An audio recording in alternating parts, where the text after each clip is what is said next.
Hello Taurus, this is Inspire 2016 with your weekly tarot reading for the week commencing the 24th of February until the 3rd of March 2025. The first card for you is representing, how do you feel about yourself? Your card is the Eight of Wands. You are so sure about your goal that all distractions have been removed and you can now devote yourself to the task with complete concentration, determination, and will. This experience can be very productive, allowing you to accomplish a lot in short time. With the Eight of Wands, you can look forward to the rapid completion of a project that is currently underway, but you can also expect to be occupied by something new and even more exciting and inspiring very soon.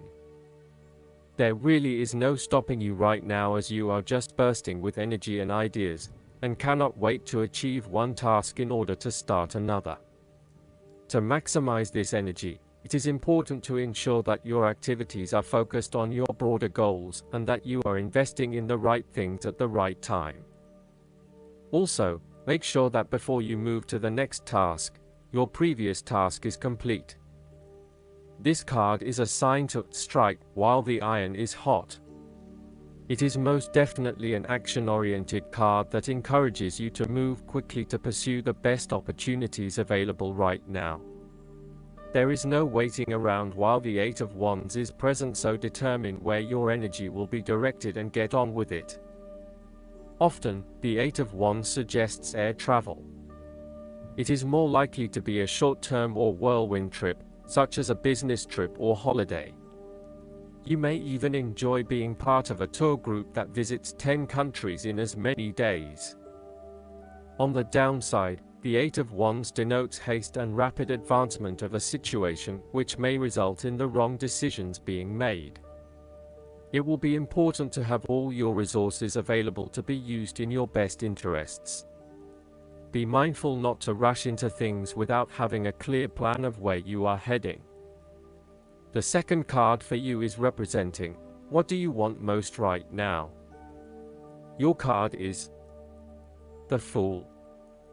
What you want most right now is embarking on a new journey, one that is completely unknown and will take you to uncharted territories.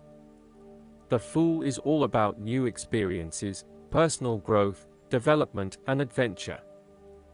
The Fool card asks you to take a leap of faith and to trust in the universe, in that if you begin a new journey, you will find success. This Fool lives a carefree life, free from worry and anxiety. He does not seem to mind if he does not really know what lies ahead. The Fool card may represent a choice to be made, one of vital importance. However, there are always many different options available, and the choice must be made wisely. If you are facing a decision or moment of doubt, the Fool encourages you to believe in yourself and follow your heart, no matter how crazy or foolish your impulses may seem. This is a time when you need to truly believe and have faith in where the universe is taking you. The Fool is an excellent card to meditate on if you are experiencing a lot of fear in your life. The Fool enhances courage, risk-taking, and the creative expression needed to open up new areas in your life. The Fool is always whole, healthy, and without fear. He is the spirit of who we are, the spirit expressed and experienced as wonder, or curiosity and anticipation. We never know what is in the future, but like the Fool, we must blindly go forward. You need to trust that you are a spirit born into flesh to enjoy life and grow in experience. Take a chance and see what happens. The third card for you is representing your fears. Your card is the Three of Cups. You are afraid of betrayal of trust and possible cheating from someone close to you. On a broader scale, your creativity may be being stifled, and instead you are being forced to conform to the group in which you are operating. You may be part of a very tight-knit group that does things a certain way and is not open to innovation or alternative approaches. You need to consider whether you are willing to sacrifice your creative abilities in favor of the group's desires. The Three of Cups may also reflect isolation from others. If this is the case, it is time to take charge of the situation and to reconnect with your community. Consider joining a group or organization, and if the need for support is present, seek out the necessary resources. Similarly, you have lost touch with your close friends, perhaps due to a falling out or other, more demanding priorities such as work or family commitments. See this card as a reminder to reconnect with your friends, let your hair down and have a good time, without worrying too much about the consequences. On the other hand, the Three of Cups may indicate overindulgence in the party scene. You may be spending most nights out at bars and nightclubs, indulging in drugs and alcohol and throwing caution to the wind. You may also be in the work hard, play hard mindset, when what you need is greater balance in your life. Be mindful about the longer-term consequences of your actions and ask yourself whether this is indeed a sustainable lifestyle. Take a break from the social scene to regroup and get some much-needed sleep. The fourth card for you is representing what is going for you. Your card is the Ten of Swords. You may feel powerless as something comes to a crashing and sudden end, and you feel as if you are being attacked or backstabbed by someone else. You may even use this challenging time to portray yourself as a martyr, to show that you have put your interests last but have suffered as a result. There is a difficult experience of endings, loss, pain, or release. However, the saving grace is that you have a new awareness and a positive sense of relief that the difficulty and pain will soon be over and will evolve into something new. As with all endings, there will be a new beginning, rebirth, and a rejuvenation of the spirit. So, while this card may seem negative at first glance, it is a card of hope and an indication that your troubles will not be permanent.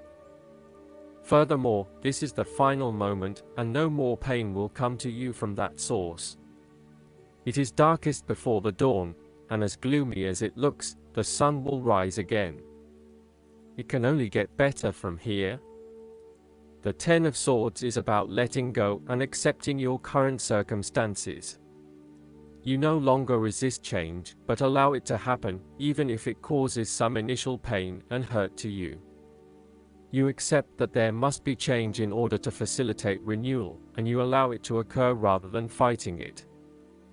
After a painful situation, it is a signal to pick yourself up off the ground and to reflect upon what happened to you and why, and what you can learn from the experience. The Ten of Swords is a sign that the pain and hurt you have endured has not gone without purpose. The positive power within you can be used to learn from your pain and draw wisdom from defeat. The fifth card for you is representing what is going against you. Your card is the Nine of Cups. You are afraid that your wishes are not materializing as expected. Your expectations may be unrealistic, or you may not be actively pursuing your dreams, instead hoping that they will manifest with little input or action from you.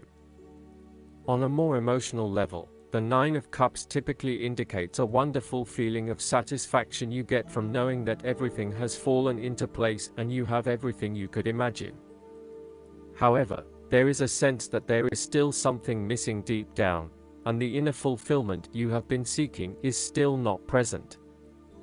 There may be disappointments due to imperfections and mistakes, smugness, overindulgence, greed, superficial or materialistic values, shallowness, gluttony, and excessive preoccupation with gratifying your own desires, oftentimes at the expense of the needs of others. Physically, the Nine of Cups can indicate ill fortune due to overindulgence in food, alcohol, or drugs and the consequences that come with them. Be careful not to overdo the sensual pleasures and instead demonstrate some moderation in your indulgences. The Nine of Cups can suggest greed and a lack of concern for other people's needs in favor of your own. You may have an inadequate regard of how your behavior is impacting others, and are often found gloating or boasting about your successes while others are suffering. Be considerate, and even if you have something to rave about, think about the impact that may have on others. The last card for you is representing the likely outcome that you may have. Your card is the Seven of Cups. Although dreaming is beautiful and provides inspiration for action, you must at some point begin to build those castles in your real life. A choice must be made even though the apparent multiplicity of options seems to paralyze you with either fear or excessive anticipation. If you are unable to make a decision because of too many options, it is time to carefully evaluate the pros and cons of each option and make a thoughtful choice. You also need to be very clear about what it is you are working towards so that you can make the best choice. Make your decision with caution, as all is not what it seems to be. Great opportunities may turn out to be major problems later on, while less enticing options may turn out to be golden opportunities. With the Seven of Cups, there is a risk of illusion. You need to separate what is real from what is illusion. Protect yourself against unclear or wishful thinking and habitual daydreaming. Oftentimes, this card shows choices and plans that have little or no basis in reality. With so many choices presented to you, it is easy to be swayed to that cup containing the snake of jealousy and cunning. Since this card is from the suit of cups, the temptation is likely to be sexual or emotional in nature, the one-night stand, the extramarital affair, and all those other things that seem innocent and pleasurable at the time they are undertaken. But in the vast majority of cases, the pleasure gained temporarily is far outweighed by the consequences that last, in most cases, for an entire lifetime. Last but not least, the guidance card for you is the Cat. This card reminds you of independence and to set healthy boundaries. Love with freedom. Do not look to own what you desire, for too much attachment can lead to loss. The cat lends you her power to live freely and to remember that the adventure is just beginning. Don't forget that the cat has 9 lives and always lands on its feet. It manages to get up unscathed from a fall, no matter what happens. On this leg of your journey, you will emerge safe and sound. Live freely, love without unhealthy attachment, and remember that with the cat as your companion, you may fully immerse yourself in life, for there will be many more lives to come. I hope that you enjoy everything, and if you like the reading, just please click subscribe and you will get instant notifications every time we publish a new video right to your YouTube. Thanks.